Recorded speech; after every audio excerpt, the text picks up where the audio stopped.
माझी बात आहे ना कशासाठी रे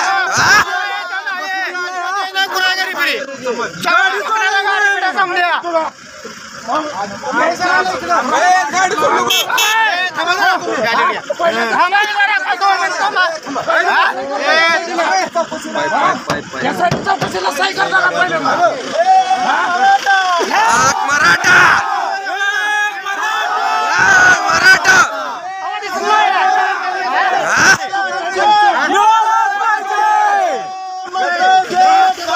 घेतल्याशिवाय राहत नाही।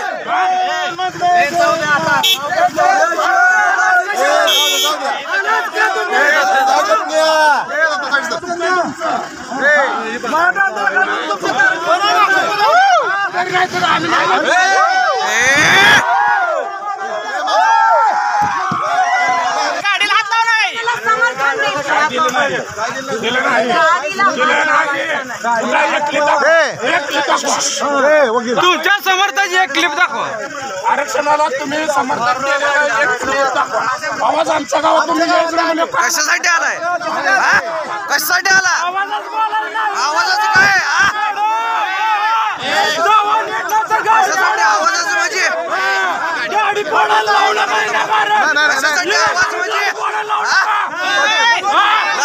दमदाटी करायला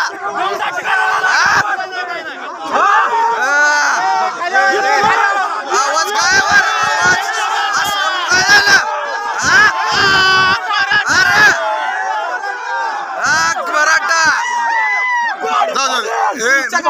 गाठी चालू होते आणि अनेक दिवसापासून चालू आहेत। गावबंदी आहे आणि त्याचा मी रिस्पेक्ट करते, पण काही लोक आंदोलकांच्या नावाने, ते आंदोलक नाही आहेत आणि का मराठा आंदोलनाला समर्थन आहे, पण भाजपची लोक आंदोलकाचं नाव पुढे घेऊन येत आहेत आणि त्यांनी आता माझ्या गाडीवर आणि माझ्यावर हल्ला करण्याचा प्रयत्न केला। ते BJPचेच होते आणि त्यांनी माझ्या गाडीला तोडण्याचा फोडण्याचा प्रयत्न केला। मी संयमाने गाडीत बसली, मी काही बोलली नाही, माझी काच वर होती, त्यांना मी ते करू दिलं, मग ते लिमिटच्या बाहेर गेलं आणि मग मी उतरली आणि त्यांना ओरडली आणि सांगितलं माझ्या गाडीला हात नका लावू, पण ते ऐकण्याच्या मनस्थितीत नव्हते आणि एका महिला आमदाराच्या अंगावर येण्याचा त्या ठिकाणी प्रयत्न केला, माझ्या गाडीची तोडफोड केली।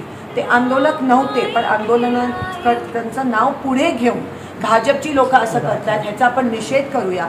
आणि मला असं वाटतं की जरांगे पाटीलजींनी पण नोंद करावी, कारण का भाजप कसा आहे या गोष्टीचा फायदा करून आमच्यावर, महिला काँग्रेसच्या आमदारांवर हल्ला करण्याचा प्रयत्न करतो। ते खरं तर शिवरायांची शिकवण आहे की महिलांच्या बाबतीतलं आपण जाणतो, कल्याणच्या सुभेदारांची सून असेल किंवा काय आव्हान असेल मराठा समाजाला या माध्यमात? पण हे नव्हतेच, आंदोलक नव्हते, भाजपचे होते, पण त्यांनी नाव त्यांचं वापरत होते आणि कुठेतरी आपलं जे आंदोलन चाललंय, संघर्ष चाललाय, जो व्यवस्थित चाललाय जरांगे पाटलांच्या नेतृत्वामध्ये, त्यांना हे गालबोट लावायचा BJP प्रयत्न करत आहे आणि त्या गोष्टीचा मी निषेध करते।